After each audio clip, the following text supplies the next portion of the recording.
에스라서 1장을 보면 예루살렘으로 돌아가 성전을 건축하라는 고레스의 명령으로 이야기를 들려주고 있죠. 2장은 이제 포로에서 돌아온 명단들을 소개해주고 있고 3장은 예루살렘으로 돌아온 이들이 예배를 드리고 성전 공사의 기초를 놓고요. 이제 그러면서 공사가 시작되어지는 이야기들. 성도 함께 참여하는 이들이 기쁨을 누리는 그런 이야기들을 3장에서 보여주고 있습니다. 또 오늘 읽었던 4장은 성전 공사를 짓고 있는데 방해를 받는 이야기를 들려주고 있죠. 1절에 보니까 사로잡혔던 자손들이 이제 그 성전 공사를 건축한다는 소식을 듣고 유다와 이제 베냐민에게 찾아와요. 그 이야기를 이제 들려주고 있습니다. 사로잡혔던 자들의 자손은 누구로 말할까요? 북이스라엘의 그 사마리아 사람들의 후손일 것이다. 그리고 사마리아 사람들이 이제 그 아수르의 혼혈 정책으로 인해서 태어난 사람들이기 때문에 순수하게 예전에 북이스라엘 사람들이라고는 볼 수 없어요. 북이스라엘 사람들도 있었겠지만 혼혈되어진 그 이방 민족과 같이 이렇게 태어난 사마리아인도 되고 이방 민족도 되는 그런 사람들의 후손들이죠. 이들이 이 북이스라엘에 멸망당한 이후에 그 사마리아 땅에서 사는 사람들, 이제 그 팔레스타인 그 근처에 어떤 기득권 세력이 되었던 거죠. 남유다 백성들은 포로로 다 끌려갔으니까 이제 사마리아를 중심으로 또 그 근처 이제 유다와 이제 예루살렘 그런 모든 땅들이죠. 공터가 된 이 모든 땅들의 기득권 세력이 되어졌던 것 같아요. 이제 70년 동안 땅이 비어져 있었으니까. 그런데 남유다 백성들이 돌아온 거예요. 그래서 뭘 합니까? 성전 공사에 기초를 놓는 겁니다. 그러니까 이 사람들이 생각할 때 어떤 생각이 들었겠어요? 자신들보다 더 큰 힘의 세력이 이 유다와 이 베냐민 사람들, 예루살렘 중심으로 이루어지겠다라는 그런 생각, 그런 두려움들이 찾아왔던 것 같아요. 그래서 어떻게든 성전 공사를 막으려고 합니다. 이들이 내놓는 제안은 뭐였냐면, 이제 어떻게 하고 있어요? 너희와 스룹바벨과 족장들에게 나와 이르되 우리도 너희와 함께 건축하게 하라. 우리도 너희같이 너희 하나님을 찾노라. 아수르 왕 에살핫돈이 우리를 이리로 오겠날부터 우리가 하나님께 제사를 드리려고 한다. 이렇게 말을 하고 있어요. 이들이 지금 어떤 정체성으로 이야기하냐면 자기들은 북이스라엘의 후손들이라는 그런 이야기를 꺼내고 있는 거예요. 우리도 이제 예배하는 사람들 아니었냐. 그리고 우리가 이렇게 예배를 드릴 수 없었던 것은 아수르한테 멸망을 당했고 그래서 우리에게 마음은 하나님을 찾고자 하고 우리도 예배 드리려고 하는데 너희가 성전 짓고자 하니까 우리도 같이 성전 지으면서 예배 드리면 안 되냐 이렇게 제안하는 거예요. 어떻게 들어보면 맞는 것 같잖아요. 근데 여러분 이들이 아수르 때 멸망당했지만 이들이 원래 하나님을 예배하던 사람들이에요? 아니죠. 그죠? 그들이 계속 금송아지를 숭배했고 하나님을 떠났고 그래서 아수르에 대해 멸망을 당했던 사람들이고 이들은 어떻게 보면 또 순수하게 사마리아 후손들이 아니에요. 그러니까 북이스라엘의 후손들이 아니란 말이에요. 혼혈되어진 이방 민족이라고도 할 수 있어요. 그리고 이제 이들에 있는 동기가 뭐예요? 주도권 세력을 가지려고 하는 거잖아요. 성전 공사에 참여하게 되면 지금 이게 이 성전 공사를 누구의 명령을 듣고 왔어요? 고레스가 명령을 해줬잖아요. 이 바벨론을 무너뜨린 바사 제국, 페르시아라는 그 나라의 힘을 얻고 성전 공사를 하고 있으니까 그러면 이렇게 생각할 수 있잖아요. 우리는 이 땅에서 그냥 이렇게 그 사람들로 이렇게 큰 세력을 이루고 있지만 왕의 명령을 가지고 이 성전을 건축 온 사람들은 보면 어떻게 해요? 왕의 힘을 입은 그 주도 세력이 되니까 유다와 베냐민 사람들을 이게 허락이 안 되는 거예요. 우리도 어떻게 하는 거예요? 같이 성전 공사 참여해서 왕의 힘을 얻고 또 그 깊이 들어가면 우리가 주도권을 행사하겠다. 그러니까 여러분 이 삶이란 거, 인생이란 건요, 끊임없는 그 주도권 싸움이거든요. 미국과 뭐 이렇게 중국 이렇게 같이 협상하고 하는 게 결국 그분들이 뭘 하려고 할까요? 누가 주도권을 가지고 있냐라는 거예요. 누가 주도권을 가지고 있냐. 우리도 여러분 이게 이 주도권이라는 게 뭐 지금 뭐 정상들 옛날 역사의 기록에만 있나요? 우리의 가까이 있는 우리 교회도 그렇고 우리 가정도 그렇고, 그죠? 누가 주도권을 가지고 있냐라는 거잖아요. 그리고 주도권을 갖고 싶은, 그러니까 이 속에서 중심이 되고 싶은, 힘의 세력이 되고 싶은, 우리 마음대로 군림하고 싶은 그런 목적이 있다라는 거예요. 자, 스룹바벨과 이제 예수와 및 이스라엘 족장들이 어떻게 대답합니까? 이제 바벨론에서 포로에 기한됐던 사람들이 그때 이 사마리아 사람들의 제안에 대해서 어떻게 이야기합니까? 3절에 보니까 너희는 우리와 상관이 없느니라, 딱 단호하게 잘라버리는 거예요. 동기가 잘못됐어요. 이 사람들이 어떤 의도로 우리에게 제안하는지 알고 있어요. 그리고 여러분 이건요 이익을 나누는 일도 아니에요. 이건 사업이 아니에요. 성전공사는. 그죠? 기득권 세력을 확보하는 일도 아니라고요. 이건 뭐예요? 오늘 말씀에 보면 이렇게 이야기를 합니다. 바사왕이 우리에게 명령했다. 근데 바사왕이 명령했을 때 1장에 보면 바사왕이 누구 이야기를 듣고 명령해 줬어요? 하나님을 바사왕에게 말해줬던 내용이잖아요. 그러니까 결국 이 유대 백성들, 이 베냐민 사람들은 누구의 명령에 순종하겠다는 거예요? 하나님의 명령이에요. 하나님이 바벨론에 포로되어 있던 이들에게 주신 명령이에요. 이들에게 주신 명령이에요. 오늘 나에게 준 명령이에요. 나에게 준, 내가 해야 될 일인데 막 사람들을 끌어들여서 그럴 일이 아니잖아요. 이런 일은 여러분 협력이 아닌 거예요. 이게 협력이라는 게 정말 좋은 거지만 뭐예요?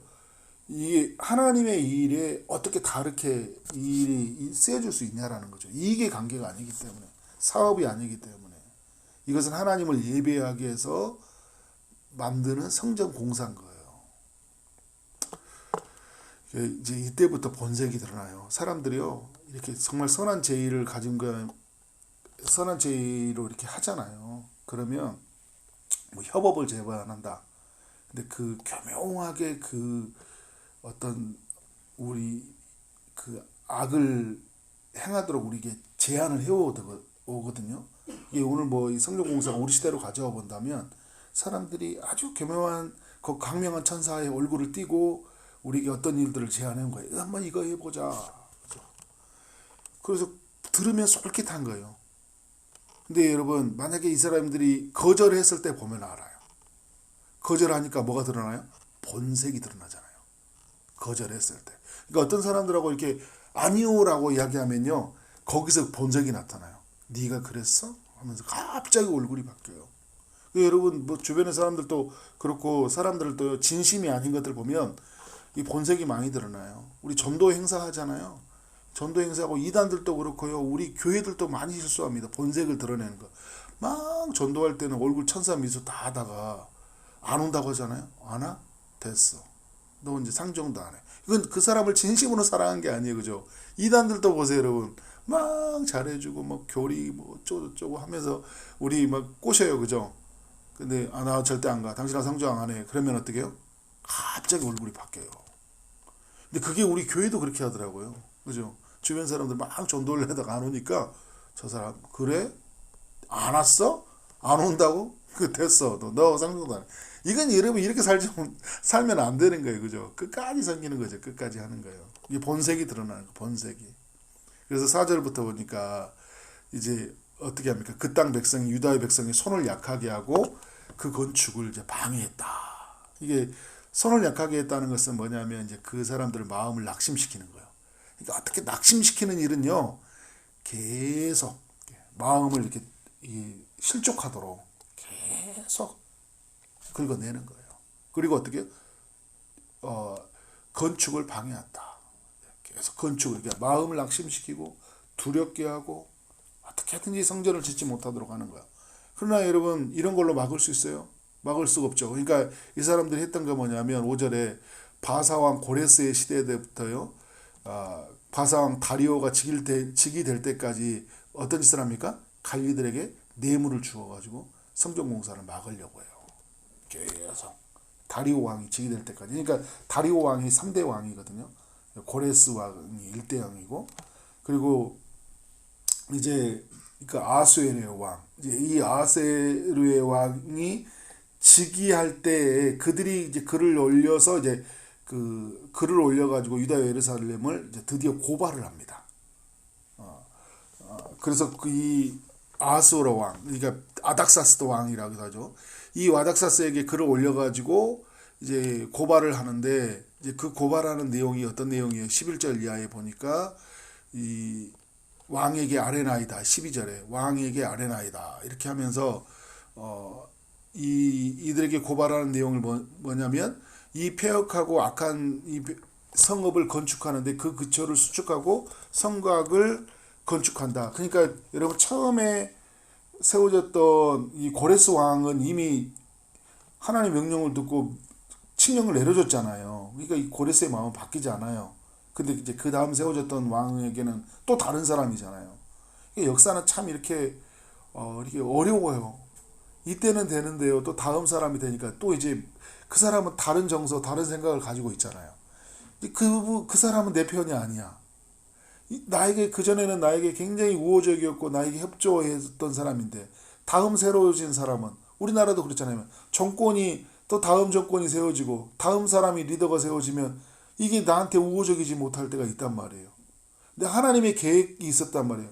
하나님이 내게 주신 약속은 있는데 갑자기 사람이 바뀌어져서 상황이 흔들린단 말이에요. 그런데 여러분, 우리 하나님의 사람들 꼭 기억해야 돼요. 사람이 바뀐다고 해서 하나님의 약속이 변화됩니까? 변화되지 않는다라는 거예요. 상황이 바뀐다고 해서 하나님의 약속은 바뀌지 않는다는 걸 꼭 기억해 둬야 돼요.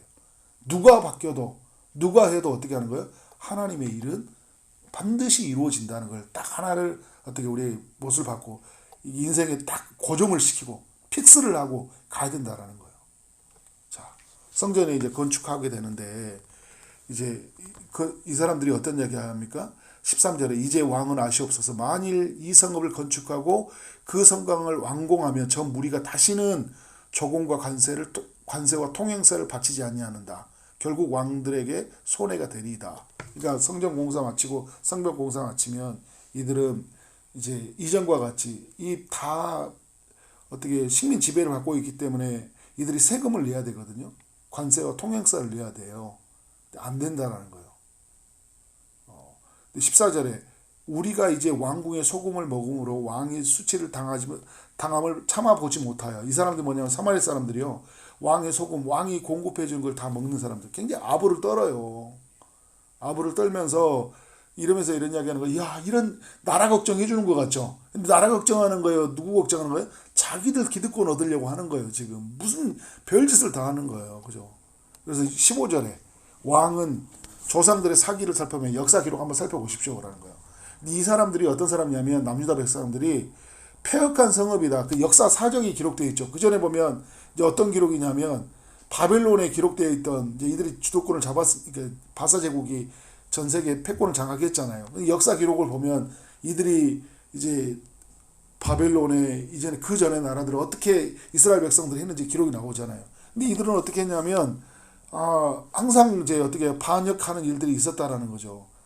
그 중에 항상 반역한 일을 행했다. 그러니까 그 유다와 예루살렘이 어떻게 했어요? 전 세계들을 막 일대를 장악을 했던 그 일들이 있었잖아요.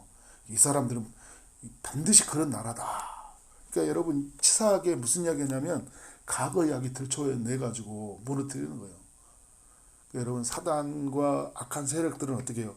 우리를 무너뜨리기 위해서요, 조작하고요, 과거 이야기를, 우리의 부끄러운 이야기를 꺼내면서 이 사람이 이렇게 살았던 사람 아니냐. 마치 사도 바울을 막 엄청 사람들이 그의 그 과거와 가지고 있었던 걸 오해하면 공격했듯이 오늘 지금 어떻게 하고 있어? 이 유다 백성들을 공격하고 있고 우리 하나님의 사람들을 어떻게 합니까? 공격해요. 우리를 무너뜨리려고요. 그때 어떻게 해요? 무너지면 돼요? 안 돼요? 안 되죠. 결국 어떻게 됐습니까?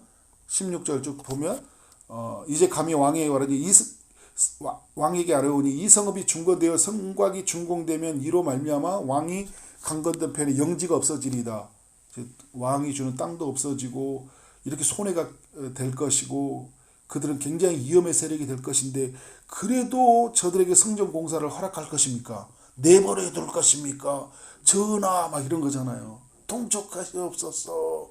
막 사람들이 이렇게 하니까 고레스 때는요.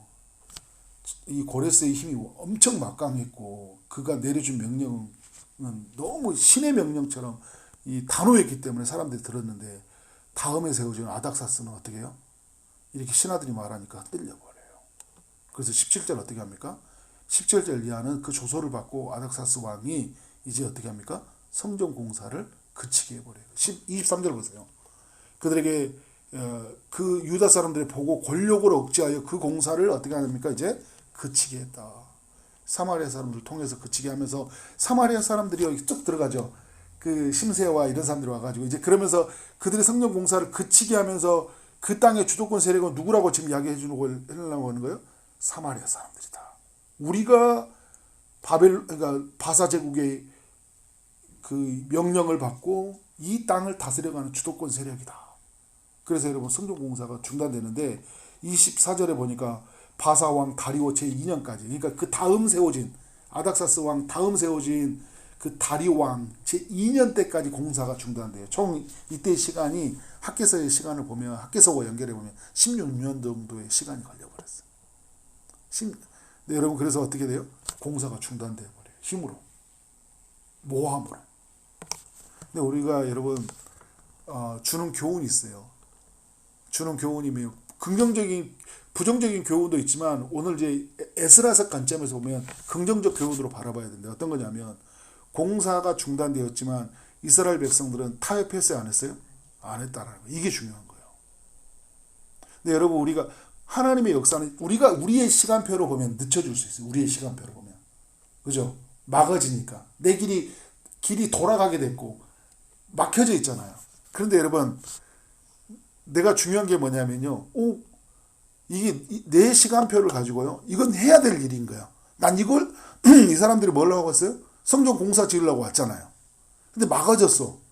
무슨 일이 또 해야 돼? 그래서 사람들이 또 잘못하면 뭐냐면 여기서 죄를 저질러 버려요. 그래서 나도 어떻게 편법을 써버리고 어떻게 하든지 일을 마무리하려고요. 그러면 안 된다는 거죠. 어떻게 해야 돼요? 기다려야 돼요. 죄와 타협하면 안 되는 거예요. 믿음을 저버리면 안 되는 거예요. 내 일에 아무것도 이루어지지 않아요. 예를 들어서 그런 거죠. 우리 목회의 여정에서도 그렇고 여러분 개인 가정의 일터의 여정에서 그래요. 하나님 주신 약속이 있는데 그 약속이 너무 희미해져 버리고 방해 세력이 너무 등장하면 사람들의 마음이 실족이 되고 어떻게 된 거예요? 그래서 일이 딜레이 되고 엄청나게 고생을 할 때가 있거든요. 그때 죄를 짓지 말라고요. 삶이 막혀 있을 때, 고난이 찾아왔을 때, 어려움이 생겼을 때 그때 죄를 지면 안 되는 거예요. 타협하면 안 되는 거예요. 물러서면 안 되는 거예요. 이건요. 공사가 중단되더라도. 우리 하나님의 사람들이 이렇게 살아야 된다는 거죠. 결국 하나님의 시간표에 하나님의 방법을 따라 우리 모두는 지어져 가야 된다. 이렇게 살아가는 우리 삶 되어지기를 주님 이름으로 축원합니다. 아멘.